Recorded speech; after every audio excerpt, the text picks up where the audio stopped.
In this video tutorial, we're going to take a look at the food selection and storage module for food nutrition and wellness. Now this module is located in Canvas with Georgia Virtual School. It has 10 pages of content. Remember, in order to locate your content, you have to select the Modules tab within Canvas and then locate the name of the module and click on Complete Pages 1 through 3. This will take you to your content, which serves as your online textbook. Let's take a look at your key terms and essential questions. Some essential questions that you need to make sure you are familiar with by the end of the module are: why is it important to take safety precautions when preparing food in the kitchen? Why is it important to know how to use kitchen tools and equipment correctly? What are a few safety precautions to take when cooking outside? What are some safety precautions to follow when preparing fruit for recipes? Also, when handling dairy products, what are a few ways that vegetables can be prepared? When planning a menu, what are the most important factors to keep in mind? And the last essential question is, what are some local sources of organically grown foods? So make sure by the end of the module, you're able to answer these essential questions. Also know the key terms such as dry storage, expiration date, ingredients, sell by date, spoiled food. Take a look at these definitions and make sure you know them. As you read through the content, you are going to come upon your first discussion, which is measuring techniques discussion. And the question is, how do you measure the following ingredients: flour, sugar, salt, butter, oil, and brown sugar? What are the measuring equivalents of 1 gallon, 1 quart, 1 pint, 1 cup, and 1 tablespoon? So read the content and also do a little research if you need to, so that you can answer the discussion. Remember, you can learn more about the requirements for the discussions by going to the S'more newsletter here. Also, the main thing that you need to remember when you are responding is to make sure that you're writing thorough sentences, 3 to 4 sentences when you are answering the original post, and also the same thing when you are responding to other classmates, because you do need to respond to 2 classmates. You will need to select the Modules tab within Canvas, locate the name of the module, and then select Measuring Techniques Discussion in order to respond to the discussion question. So for your next assignment, we have Locally Grown Foods Research Assignment. Again, to locate this assignment in Canvas, you will need to select the Modules tab, locate the name of the module, and then select the name of the assignment. This is where you will turn in your finished work. So at the bottom here, it tells you to research local farms, farmers markets, or local supermarkets to find sources of locally grown foods. You're going to create a presentation of your findings. There is a handout in the sidebar that you need to access that has a little bit more detailed instructions. That handout is right here for you. It tells you to answer the following questions. So you want to go through and make sure you answer these 5 questions. Make sure you have a title slide that includes the information that you see here. You want to have some related images. You want to have a sources or resources slide with your citations, and you need at least 10 slides. So when you're citing your sources, I recommend you use the Chrome extension Cite This For Me, or any similar Chrome extension that's going to allow you to cite your sources correctly in MLA format. When you're typing your report, of course, you can use any word processing software such as Microsoft Word or Google Docs. And I do apologize, guys, for the music that you may hear in the background. Hopefully it's not too distracting. Okay, so let's take a look at some of the questions that you will need to answer.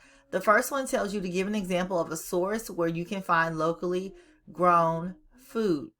Okay, so do a little research and find out where they have some farmers markets or local farms in your area, even if it's not in your town, just the closest place to you.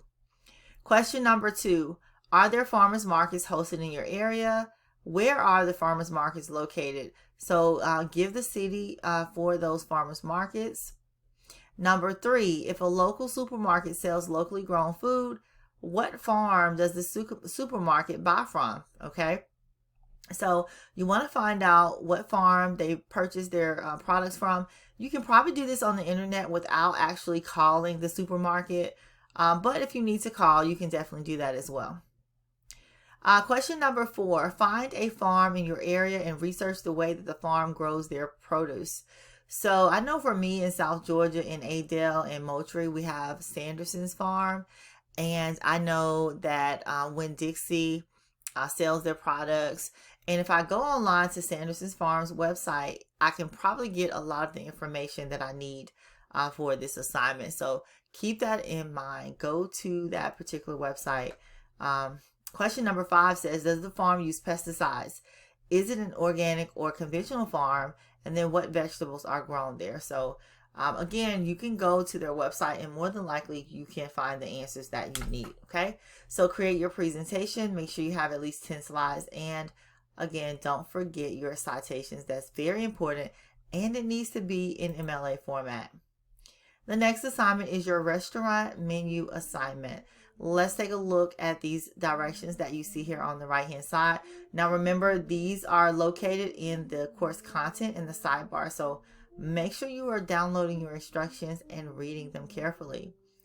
When you are ready to turn in your menu, you will need to go to the modules tab, locate the name of the assignment, and then select the restaurant menu assignment here and submit your work. I do recommend that you use a template, a menu template. You can do this in Microsoft Word, Google Docs, Canva. I love Canva, by the way.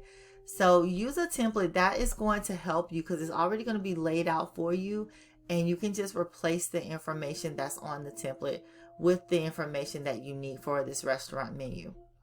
So here are your instructions at the bottom. It says create a restaurant menu that follows the healthy guidelines of a food pyramid from the previous module.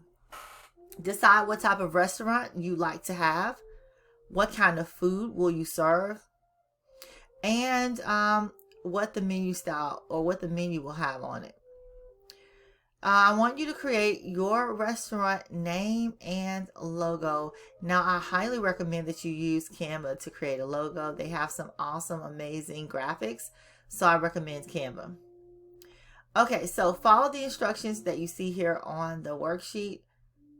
You need to make sure you include the restaurant name, the restaurant logo, and of course, this is something you're going to come up with.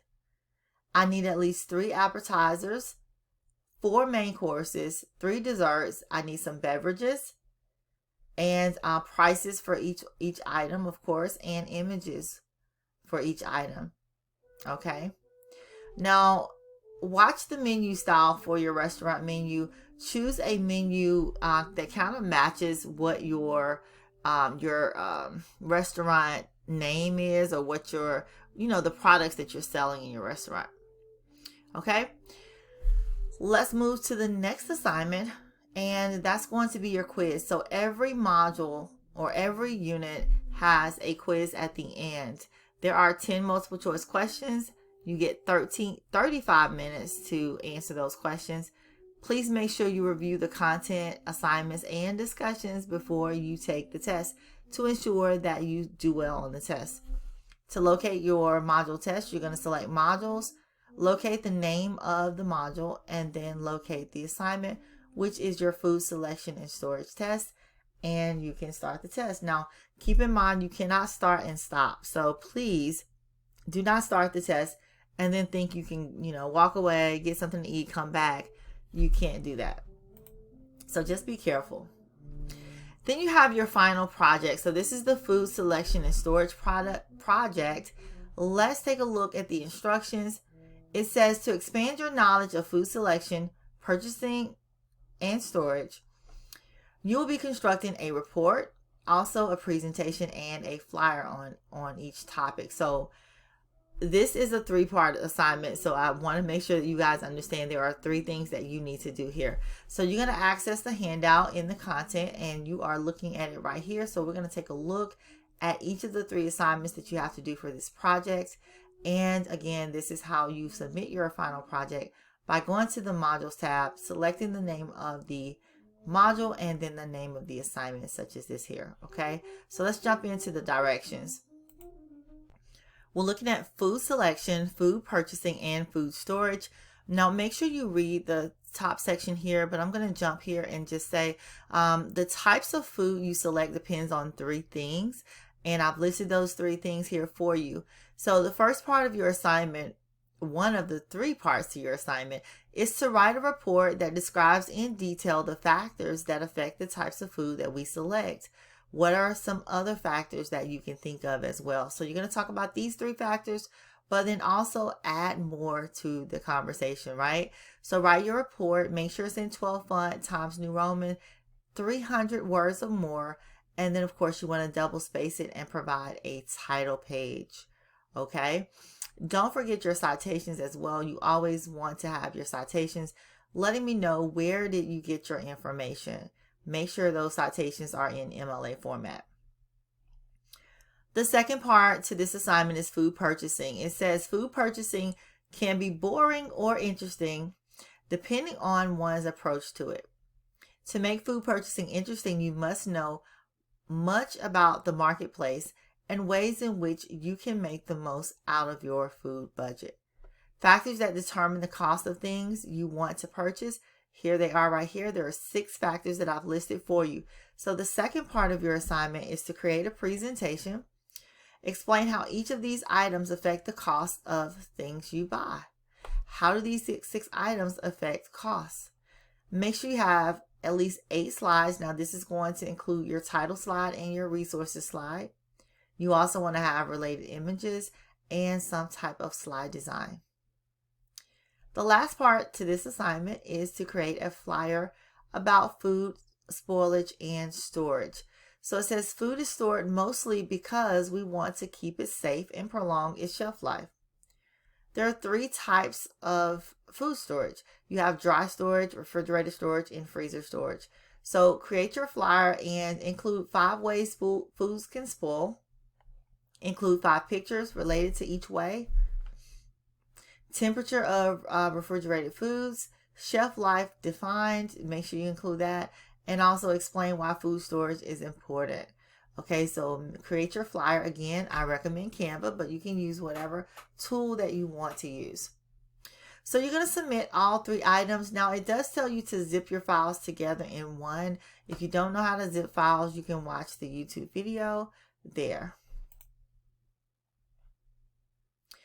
And we have our food journal project. Now this is an ongoing assignment that you guys have been working on all semester. At the end of every single module, you need to update your food journal. So you want to open up the document. It looks like what you see here on the screen.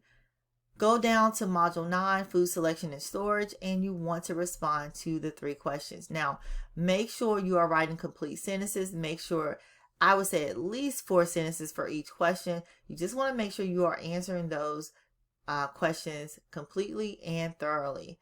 You won't turn this in until the end of the semester. There will be a drop box at the very end. So hold on to this document because you have to add to it as we go through the different modules. Let's take a look at the checklist. This is something new that we've added with Georgia Virtual recently this year as of fall 2021, I do believe. And so if you go to the home tab and go over to your quick links, select class resources, you're going to see course assignment checklist. And this is important for you guys to use because a lot of the modules have been reduced, meaning you don't have to do every single assignment in the module. So you want to locate your checklist so that you can see what's required and what's not required, what's omitted. So you have a column that says assignments, and these are the ones you want to complete. And then the ones that are reduced or omitted, you don't want to complete, right? So make sure that you print out this checklist and just follow the checklist. Also follow the course pace plan, your calendar as well. Don't forget that you do have handouts in the sidebar as your resources that you're going to need throughout the module. You also have some rubrics. Please make sure that you click on those rubrics and read them so that you can receive full credit. this is all that I have for the video tonight, you guys. I want to thank you for watching, and I hope this information helped you understand how to complete your assignments for this module. Thanks.